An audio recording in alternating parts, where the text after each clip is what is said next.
Chapter 6 Sanditon by Jane Austen. The party were very soon moving after dinner. Mr. Parker could not be satisfied without an early visit to the library, and the library subscription book, and Charlotte was glad to see as much, and as quickly as possible where all was new.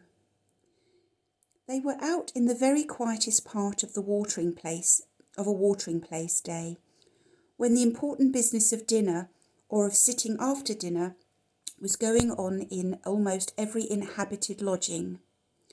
Here and there a solitary elderly man might be seen, who was forced to move early and walk for health, but in general it was a thorough pause of company.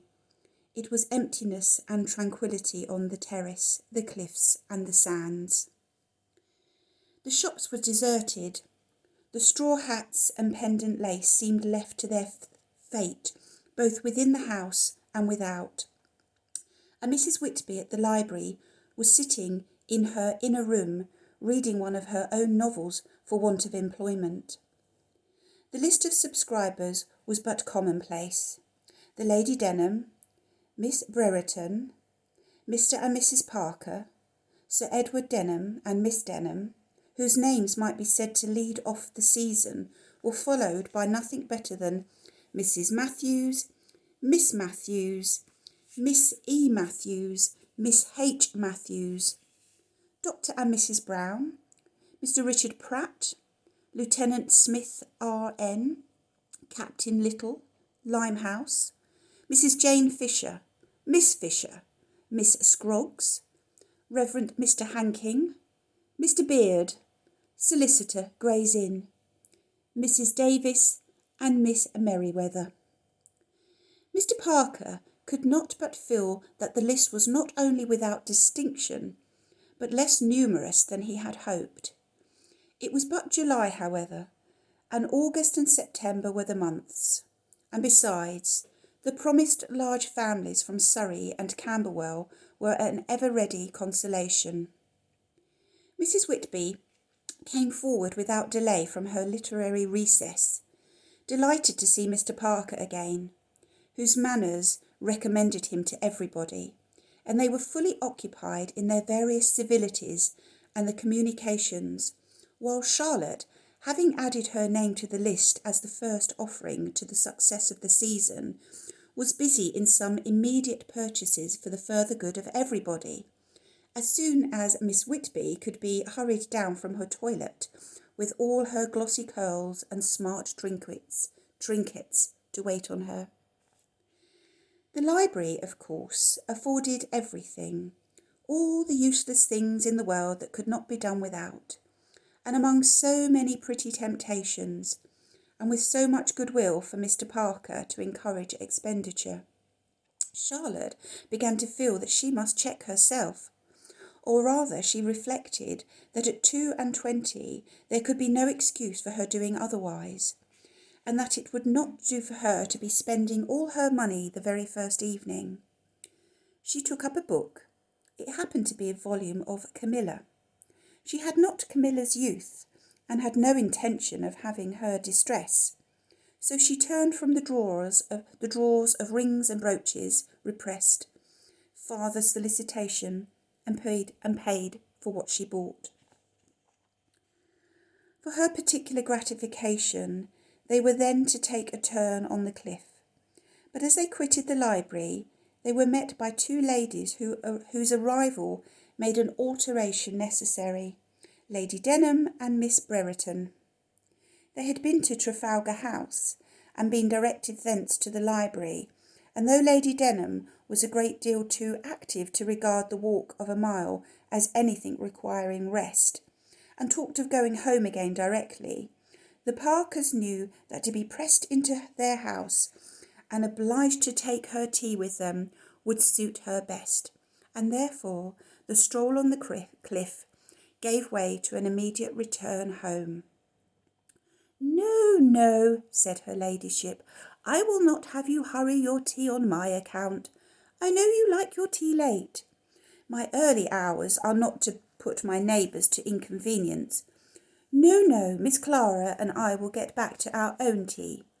We came out with no other thought. We wanted just to see you and make sure of your being really come, but we get back to our own tea." She went on, however, towards Trafalgar House and took possession of the drawing-room very quietly, without seeming to hear a word of Mrs. Parker's orders to the servant as they entered to bring tea directly. Charlotte was fully consoled for the loss of her walk by finding herself in company with whom the conversation of the morning had given her a great curiosity to see. She observed them well. Lady Denham was of middle height, stout, upright, and alert in her motions, with a shrewd eye and self-satisfied air, but not an unagreeable countenance. And though her manner was rather downright and abrupt, as of a person who valued herself as being free-spoken, there was a good humour and cordiality about her, a civility and readiness to be acquainted with Charlotte herself, and a heartiness of welcome towards her old friends, which was inspiring the goodwill she seemed to feel. And as for Miss Brereton, her appearance so completely justified Mr. Parker's praise that Charlotte thought she had never beheld more lovely or more interesting young woman. Elegantly tall, regularly handsome, and with great delicacy of complexion and soft blue eyes, a sweetly modest and yet naturally graceful address, Charlotte could see in her only the most perfect representation of whatever heroine might be the most beautiful and bewitching in all the numerous volumes they had left behind them on Mrs. Whitby's shelves. Perhaps it might be partly owing to her having just issued from a circulating library, but she could not separate the idea of a complete heroine from Clara Brereton. Her situation with Lady Denham was so very much in favour of it. She seemed placed with her on purpose to be ill-used. Such poverty and dependence joined to such beauty and merit seemed to leave no choice in the business. These feelings were not the result of any spirit of romance in Charlotte herself. No, she was a very sober-minded young lady, sufficiently well read in novels to supply her imagination with amusement, but not at all unreasonably influenced by them. And while she pleased herself the first 5 minutes with fancying the persecutions which ought to be the lot of interesting Clara, especially in the form of the most barbarous conduct on Lady Denham's side, she found no reluctance to admit from subsequent observation that they appeared to be on very comfortable terms. She could see nothing worse in Lady Denham than the sort of old-fashioned formality of always calling her Miss Clara, nor anything objectionable in the degree of observance and attention which Clara paid. On one side it seemed protecting kindness, on the other grateful and affectionate respect. The conversation turned entirely upon Sanditon, its present number of visitants, and the changes of a good season. It was evident that Lady Denham had more anxiety, more fears of loss than her coadjutor. She seemed to have the place fill faster and seemed to have more harassing apprehensions of the lodgings being in some instances underlet. Miss Diana Parker's 2 large families were not forgotten.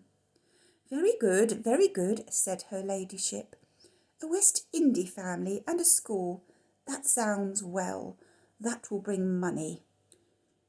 No people spend more freely, I believe, than West Indians, observed Mr. Parker. Aye, so I have heard, and because they have full purses, fancy themselves equal, maybe, to your old country families. But then they who scatter their money so freely never think of whether they may not be doing mischief or raising the price of things. And I've heard that's very much the case with your West Indies. and if they come amongst us to praise the price of our necessaries of life, we shall not much thank them, Mr. Parker. My dear madam, they can only raise the price of consumable articles by such an extraordinary demand for them, and such a diffusion of money amongst us, as much as must do us more good than harm.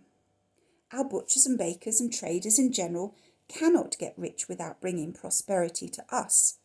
If they do not gain, our rents must be insecure, and in proportion to their profit must be ours eventually in the increased value of our houses. Oh, well, but I should not like to have butcher's meat raised, though, and I shall keep it down as long as I can. Aye, that young lady smiles, I see. I dare say she thinks me odd sort of a creature, but she will come to care about such matters herself in time. Yes, yes, my dear, depend upon it. You will be thinking of the price of butcher's meat in time, though you may not happen to have quite such a servants' hall full of feed as I have. And I do believe those are the best off that have fewest servants. I am not a woman of parade, as all the world knows, and if it was not for what I owe to poor Mr. Hollis's memory, I would never keep up Sanditon's house as I do. It is not for my own pleasure. Well, Mr. Parker, and the other is a boarding school, a French boarding school, is it? No harming that. They'll stay there 6 weeks. And out of such a number who knows but what some may be consumptive and want ass's milk, and I have 2 milch asses at this present time, but perhaps the little misses may hurt the furniture. I hope they will have a good sharp governess to look after them. Poor Mr. Parker got no credit from Lady Denham than he had from his sisters for the object which had taken him to Willingdon. Lord, my dear sir, she cried, how could you think of such a thing? I am very sorry you met with your accident, but upon my word you deserved it. Going after a doctor? Why, what should we do with a doctor here? It would be only encouraging our servants and the poor to fancy themselves ill, if there was a doctor at hand. Oh, pray let us have none of the tribe at Sanditon. We go on very well as we are. There is the sea and the downs, and my milch asses, and I have told Mrs. Whitby that if anybody inquires for a chamber horse, they may be supplied at a fair rate. Poor Mr. Hollis's chamber horse as good as new. And what can people want for more? Here have I lived 70 good years in the world, and never took physic above twice, and never saw the face of a doctor in all my life on my own account. And I verily believe, if my poor dear Sir Harry had never seen one neither, he would have been alive now. 10 fees, one after another, did the man take who sent him out of the world. I beseech you, Mr. Parker, no doctors here. The tea things were brought in. Oh, my dear Mrs. Parker, you should not indeed. Why would you do so? It was just upon the point of wishing you good evening. But since you are so neighbourly, so very neighbourly, I believe Miss Clara and I must stay. End of chapter 6.